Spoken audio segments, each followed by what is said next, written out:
Hello friends, आपके अपने YouTube channel Rajpat जी के जीएस क्लासेज में आपका स्वागत है।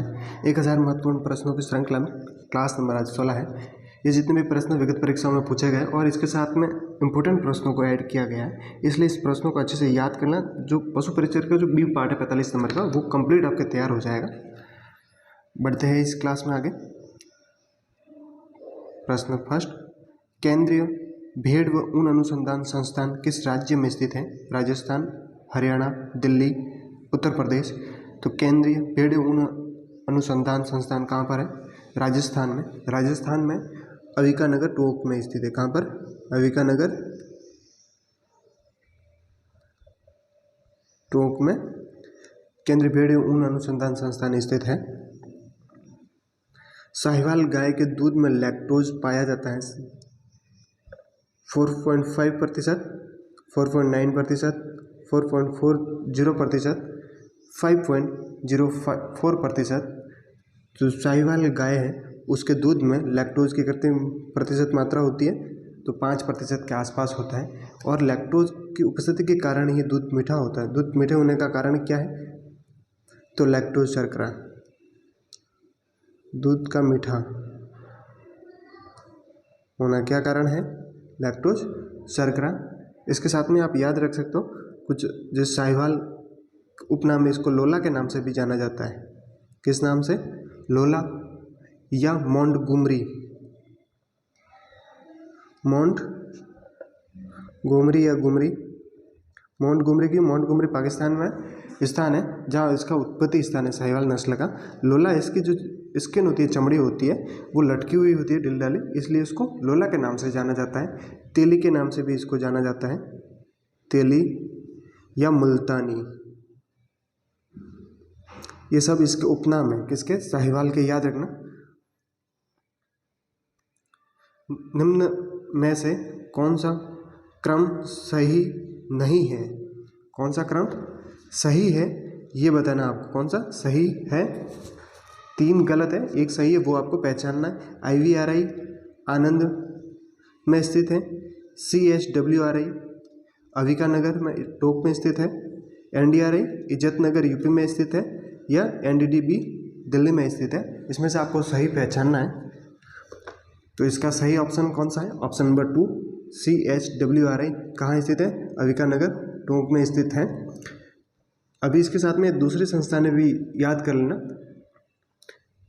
IVRI कहाँ पर है? ये इज्जत नगर यूपी में स्थित है। कहाँ पर? IVRI इज्जत नगर यूपी में स्थित है। NDRI, ये NDRI याद रखना, ये करनाल हरियाणा में। कहाँ पर? करनाल हरियाणा में, हरियाणा में स्थित है। कौन सी संस्था? NDRI। NDDB, ये NDDB आनंद गुजरात में स्थित है। National dairy development board. मुर्गी का वैज्ञानिक नाम है कैनिस फैमिलियरिस, सस डोमेस्टिकस, गैलस डोमेस्टिकस, कैपरा हिरकस। तो मुर्गी का वैज्ञानिक नाम या जूलॉजिकल नाम क्या है? गैलस डोमेस्टिकस है। कैनिस फैमिलियरिस ये किसके नाम है? ये कुत्ते का वैज्ञानिक नाम है। कुत्ता है, उसका वैज्ञानिक नाम क्या है? कैनिस फैमिलियरिस। सस डोमेस्टिकस ये किसका वैज्ञानिक नाम है? ये याद रखना, सुअर का वैज्ञानिक नाम कैपरा हिरकस, बकरी का।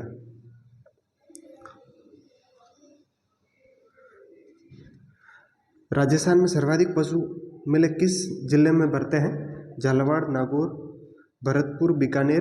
तो राजस्थान में सर्वाधिक पशु मेले कहाँ बढ़ते हैं? नागौर जिले में बढ़ते हैं। लगभग 3 मेले बढ़ते हैं वहाँ पर। अभी इसके साथ में याद रखना स्थान जहाँ सबसे ज़्यादा पशु मेले बढ़ते हैं। अगर जिला पूछे तो नागौर आ जाएगा, लेकिन स्थान अगर पूछ लिया कौन सा स्थान पर पशु मेला ज़्यादा बढ़ते हैं, तो कौन सा होगा? झालरापाटन, झालावाड़। कौन सा? झालरापाटन। झालरापाटन में 2 पशु मेले बढ़ते हैं एक स्थान पर, इसलिए स्थान ये हो जाएगा। अगर भारत के कंपेयर में अगर बात करें तो सोनपुर, बिहार। सोनपुर, बिहार याद रखना आपको। भारत का सबसे बड़ा पशु मेला सोनपुर, बिहार। निम्न में से केंद्रीय अश्व केंद्र स्थित है। अश्व जो प्रजनन केंद्र है वो स्थित है बिलाड़ा, जोधपुर ग्रामीण, जयपुर, भरतपुर, उपरोक्त में से कोई नहीं। पहला बिलाड़ा जोधपुर, अभी जोधपुर से जोधपुर ग्रामीण अलग हो गया तो बिलाड़ा कहाँ पड़ता है? जोधपुर ग्रामीण में। ऑप्शन नंबर फर्स्ट राइट रहेगा इसका। थारपारकर गाय का पशु प्रजनन केंद्र कहाँ पर स्थित है? भरतपुर, सूरतगढ़, श्रीगंगानगर, अलवर, डग, झालावाड़। तो ऑप्शन नंबर 2 राइट रहेगा। थारपारकर गाय का पशु प्रजनन केंद्र कहाँ पर स्थित है? सूरतगढ़, गंगानगर में। कौन सा पशु मेला घोड़े की बिक्री के लिए प्रसिद्ध है? वीर तेजाजी पशु मेला, चंद्रभागा पशु मेला, मल्लीनाथ जी पशु मेला। उपरोक्त में से कोई नहीं।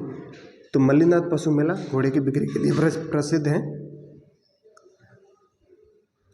नाचना ऊँट मुख्यतः किस जिले में पाया जाता है? नागौर, भरतपुर, जैसलमेर, गंगानगर। नाचना ऊँट कहाँ पाया जाता है? ये जैसलमेर में पाया जाता है। जैसलमेरी ऊँट है, उसकी एक उप नस्ल है। ये भी अच्छे धावक होते हैं नाचना ऊँट।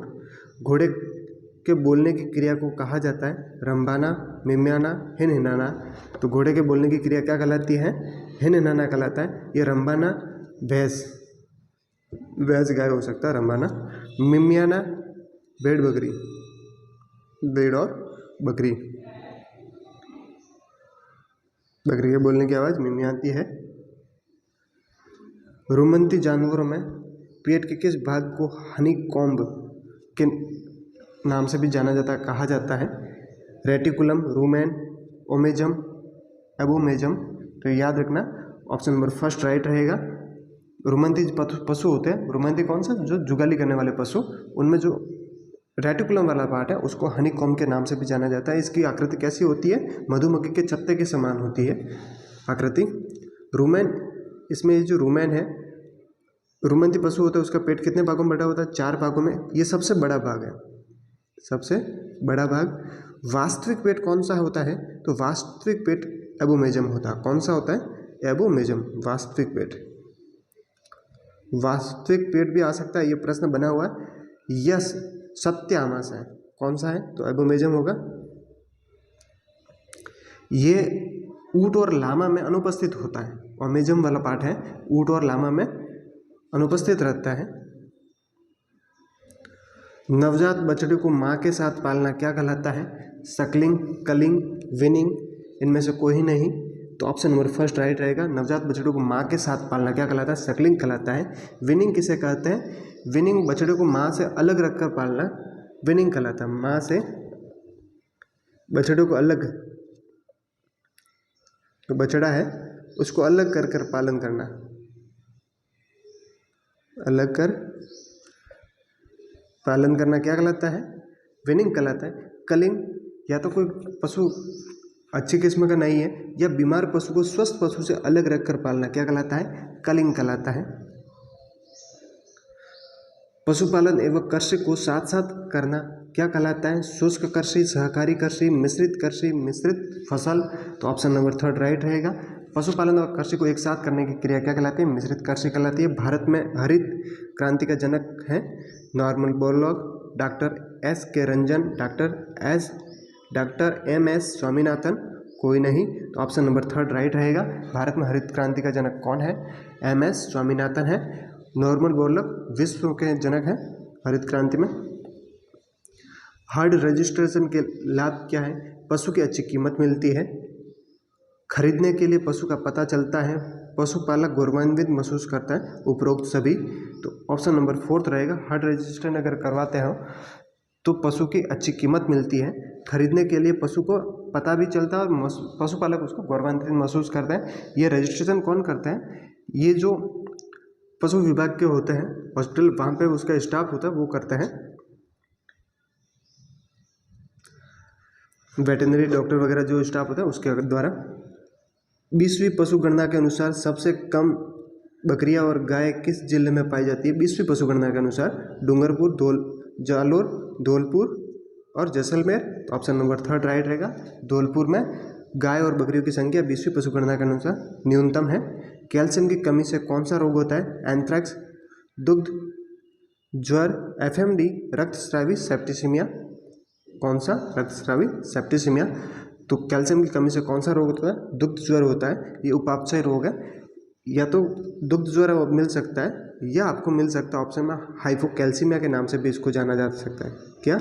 हाइपोकैल्सीमिया, क्योंकि कैल्शियम की कमी है तो हाइपोकैल्सीमिया। मिया भी इस रोग को कहा जाता है। एफएमडी रोग है, ये विषाणु जनित रोग है। एफएमडी रोग विषाणु जनित रोग है। Food and mouth disease. Anthrax रोग जीवाणु जनित रोग है। ये डायरेक्ट अब प्रश्न बनता है, एंथ्रेक्स है जीवाणु जनित वायरस आ सकता है, तो आपको पहचानना है एंथ्रेक्स जीवाणु जनित रोग है। रक्तस्रावी सेप्टिसिमिया, ये याद रखना, ये जीवाणु जनित रोग है ये भी। और दुग्धस्रावी, ये उपापचय रोग है। रोमन नाक भेड़ की किस नस्ल में पाई जाती है? रोमन नाक, चौकला, सोनाड़ी, नाड़ी या मगरा। तो रोमन नाक चौकला नस्ल की भेड़ का गुण है। घी में अधिकतम स्वीकार्य नमी की मात्रा है 2.0%, 1.5%, 1.6%, 0.5%। तो घी में अधिकतम स्वीकार्य नमी की मात्रा कितनी है? दो ऑप्शन राइट रहेगा। 0.5% घी में स्वीकार्य नमी की मात्रा होती है। किस पशु के आहार में विषाक्त पदार्थ गॉसिपॉल पाया जाता है? बरसिम चारा, बिनोला, ज्वार का चारा, लहसुन चारा। तो ऑप्शन नंबर 2 राइट रहेगा। बिनोला के जो खल होती है, बिनोला की जो खल होती है उसमें गॉसिपॉल नामक विषाक्त पदार्थ पाया जाता है। ट्रोकार कैन्युला किससे संबंधित है? ये आफरा, जहरबाद, गलगोटू या जॉनसन बीमारी। तो आफरा किससे संबंधित है? ये ट्रोकार कैन्युला आफरा से संबंधित है। ऑप्शन नंबर 1 राइट रहेगा। इसमें क्या होता है, पेट में गैस भर जाती है, उनको निकालने के लिए ट्रोकार कैन्युला का उपयोग किया जाता है। ये खराब चारा वगैरह खाने से या किसी संक्रमण होने से भी आफरा बीमारी हो सकती है। गाय के दूध में वसा प्रतिशत होते हैं, जो गाय है उसके दूध में वसा प्रतिशत औसत कितनी होती है? एवरेज वो बताना है। 1 से 3%, यानी 1 से 3% के बीच में, 4 से 5% के बीच में, 7 से 10% के बीच में, या 8 से 11। तो ऑप्शन नंबर 2 राइट रहेगा। ब ऑप्शन है वो सही है इसका। गाय के जो दूध है उसमें वसा प्रतिशत 4 से 5 के बीच में वसा प्रतिशत एवरेज पाई जाती है। बकरे के मांस को कहते हैं चिकन, पोर्क, बीफ, चेवन। तो बकरे के मांस को क्या कहा जाता है? च्यवन कहा जाता है। ऑप्शन नंबर 4 राइट ऑप्शन रहेगा। चिकन किसके मांस को कहा जाता है? तो मुर्गी, याद रखना, मुर्गी। बीफ गाय के मांस को कहा जाता है। पोर्क सुअर के मांस को क्या कहा जाता है? पोर्क कहा जाता है। निम्नलिखित में से किस प्रजाति में मूत्रा से अनुपस्थित होता है? खरगोश, गाय, भैंस, मुर्गा। तो जो मुर्गा है उसमें मूत्रा से अनुपस्थित रहता है। इसके साथ में एक याद रखना, लगभग जितने भी पक्षी हैं प्रजाति में मूत्रा से अनुपस्थित होता है, क्योंकि उसमें यूरिक एसिड बनता है, इस वजह से उसमें मूत्रा से अनुपस्थित रहता है। किसमें? लगभग सभी पशु में, है ना। सभी पक्षी पशु प्रजातियां हैं। कौन सी पक्षी प्रजाति है उसमें मूत्रा से अनुपस्थित रहता है, जितने भी पक्षी हैं। निम्नलिखित में से किस जानवर में रुमेन आमाशय नहीं होता है? रुमेन यानी जुगाली करने वाले, तो जो जुगाली नहीं करता है उसमें रुमेन आमाशय नहीं होगा। भैंस, गाय, भेड़, सुअर। तो ऑप्शन नंबर 3 राइट रहेगा। सुअर में रुमेन आमाशय नहीं पाया जाता है, ये जुगाली नहीं करता है। और इसके साथ में आपके दूसरे भी ऑप्शन याद रखना, घोड़ा, बिल्ली, कुत्ता और खरगोश भी ऑप्शन में मिल सकता है। इनों में रुमेन आमाशय नहीं पाया जाता, ये जुगाली नहीं करते, अरुमंती पशु है। ये कौन सा है? अरुमंती पशु है। कृत्रिम गर्भाधान करते समय वीर्य के स्ट्रोक को किस तापमान पर 0.5 से 1.0 मिनट, यानी कि 30 सेकेंड से 1 मिनट तक रखा जाता है तापमान पर? तो ये टाइम पीरियड बता रखा है, और टेम्परेचर कितना होना चाहिए वो आपको बताना है। 4 डिग्री सेल्सियस, 25 से 27 डिग्री सेल्सियस, 35 से 37 डिग्री सेल्सियस, या 42 से 40 से 42 डिग्री सेल्सियस। तो जो 30 सेकेंड या 1 मिनट के बीच में जो उसको रखा जाता है वो कितना टेम्परेचर होना चाहिए, तो 35 से 37 डिग्री सेल्सियस के बीच में उसका टेम्परेचर होना चाहिए। ऑप्शन नंबर 3 राइट रहेगा।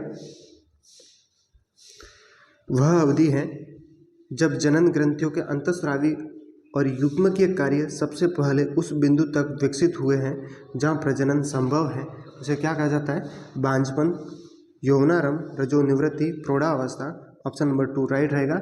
उसे यौवनारंभ कहता है। कहने का मतलब कि जब जननक्षम बन जाता है जीव, वो कौन सी अवस्था है, तो यौवनारंभ है।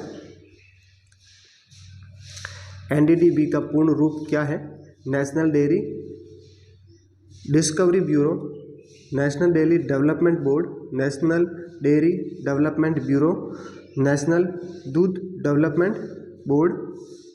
तो ऑप्शन नंबर कौन सा राइट रहेगा,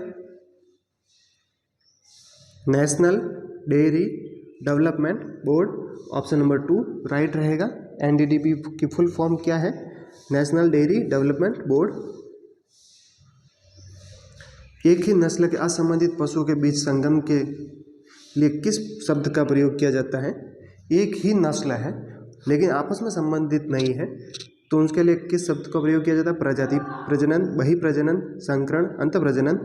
तो ऑप्शन नंबर 2 राइट रहेगा। वही प्रजनन जिसमें आपस में रिलेटिव नहीं होते, संबंधित नहीं होते, लेकिन नस्ल एक ही होती है, वो कौन सी है, वही प्रजनन होगी। प्रजाति प्रजनन जिसमें जाति अलग होती है, जिसमें जाति अलग होती है वो प्रजाति हो गया। संकरण उसमें नस्ल अलग, अलग अलग नस्लों के बीच में संकरण करवाया जाता है, नस्ल अलग।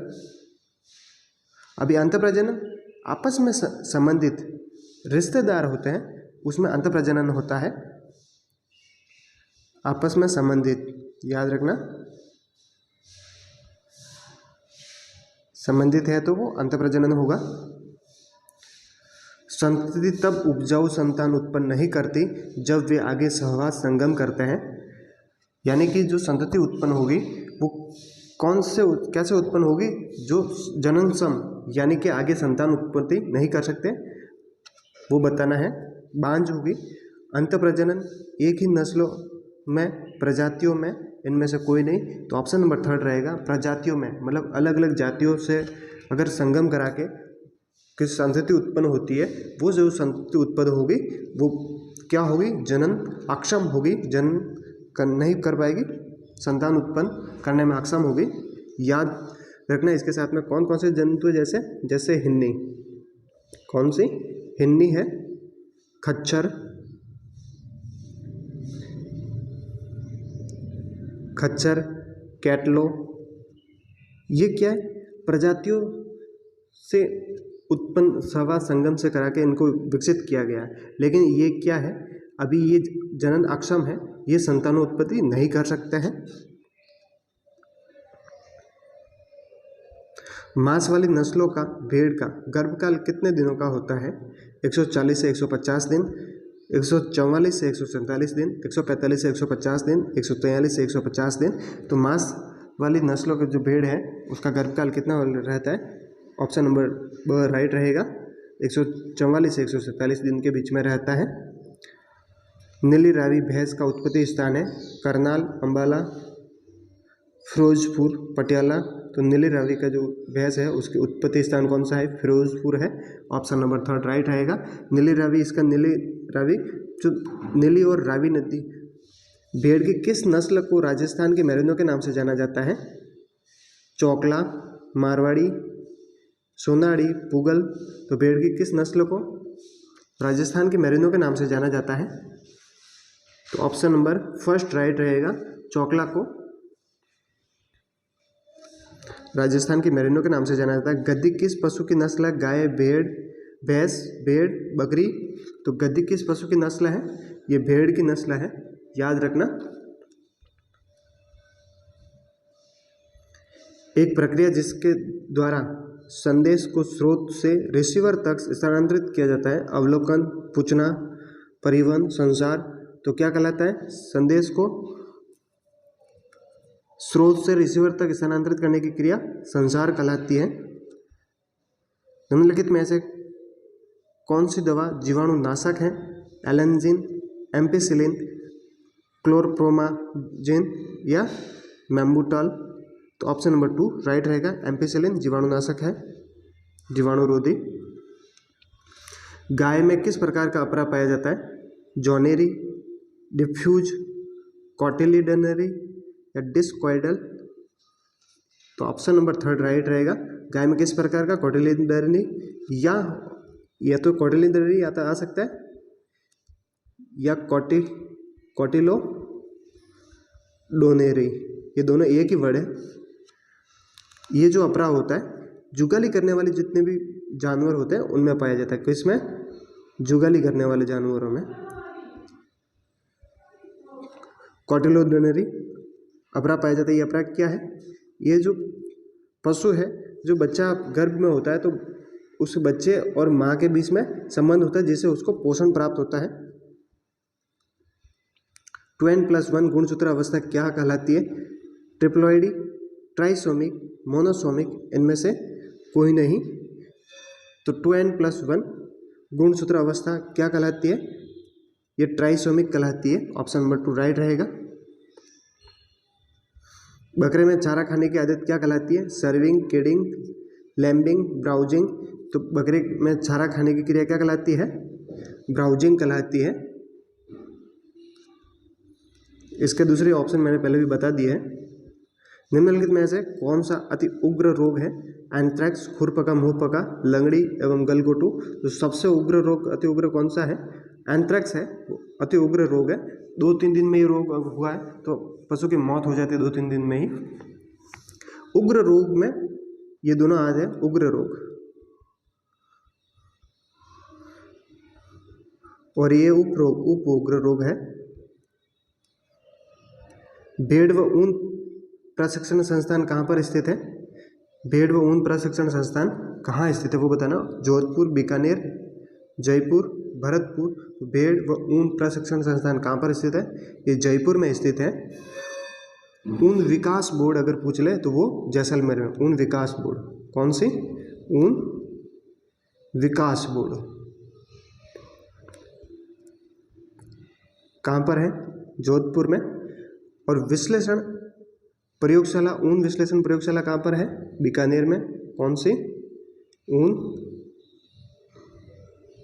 विश्लेषण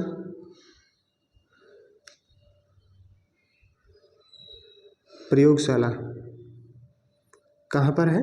बीकानेर में स्थित है। IVRI का स्थापना वर्ष है 1946, 1989, 1800 या 2001 में।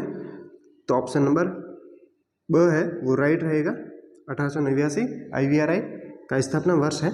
गाय की कौन सी नस्ल तेज भागने दौड़ने के लिए प्रसिद्ध है? कांकरेज, मेवाती, नागौरी, जर्सी। तो जो नागौरी नस्ल है वो तेज भागने के लिए भी है और अच्छे बाहरवाहक भी है। सर्वाधिक दूध देने वाली गाय की नस्ल कौन सी है? होल्स्टीन, फ्रीजियन, कांकरेज, नागौरी, इनमें से कोई नहीं। तो सर्वाधिक दूध देने वाली गाय की नस्ल कौन सी है? होल्स्टीन फ्रीजियन है। ये विश्व की सबसे भारी नस्ल भी है। पशु मेले क्यों लगाए जाते हैं? उसका उद्देश्य क्या होता है? मनोरंजन के लिए, पशु बेचने के लिए, पशु खरीदने के लिए, उक्त सभी। तो पशु मेले है वो उक्त सभी है। मनोरंजन के लिए, पशु बेचने के लिए, खरीदने के लिए पशु मेले आयोजित किए जाते हैं। राजस्थान में मान के मेले कितने हैं? लगभग पशु मेले 10 हैं, राज्य सरकार द्वारा लगाए जाते हैं। दूध के तापक्रम का पता लगाने के लिए टेस्ट किया जाता है। जो तापक्रम का पता लगाने के लिए COB टेस्ट, नाइट्रेट परीक्षण, हंसा परीक्षण, आयोडीन परीक्षण। तो ऑप्शन नंबर 1 राइट रहेगा। COB टेस्ट है वो तापक्रम का पता लगाने के लिए किया जाता है। नाइट्रेट परीक्षण क्यों किया जाता है? नाइट्रेट परीक्षण दूध में वर्षा जल की मात्रा अगर के मिलावट है तो उसका पता लगाने के लिए। किसमें? वर्षा जल, दूध में अगर वर्षा जल है उसके मिलावट का पता लगाने के लिए नाइट्रेट परीक्षण किया जाता है। हंसा परीक्षण, गाय के दूध में अगर भैंस का दूध मिलावट है, मिश्रण किया गया है तो उसका पता लगाने के लिए कि कौन सा परीक्षण किया जाता है? हंसा परीक्षण किया जाता है। दूध का संश्लेषण कहाँ होता है? Milk duct, milk cistern, milk well alveoli. तो दूध का संश्लेषण कहाँ होता है? एल्वियोलाई में होता है। ऑप्शन नंबर 4 राइट रहेगा। हॉलिस्टीन फ्रीजियन का उत्पत्ति स्थान है डेनमार्क, हॉलैंड, इंग्लैंड, स्विट्जरलैंड। तो हॉलिस्टीन फ्रीजियन का उत्पत्ति स्थान कौन सा है? देश है हॉलैंड है। राठी नस्ल की गोवंश किस क्षेत्र में पाई जाती है? कोटा, भरतपुर, बीकानेर, उदयपुर। तो राठी नस्ल की गोवंश बीकानेर क्षेत्र के आसपास पाई जाती है। निम्न में से भारत में गाय की सबसे भारी नस्ल है गिर, नागौरी, साहिवाल, कांकरेज। तो सबसे भारी नस्ल कौन सी है? कांकरेज नस्ल है, वो भारी नस्ल है भारत में। ऐसे ही वीडियो देखने के लिए चैनल को subscribe, share and bell icon click कीजिए, जैसे अगर नया वीडियो आए तो आपको नोटिफिकेशन मिलता रहे। Thanks for watching video.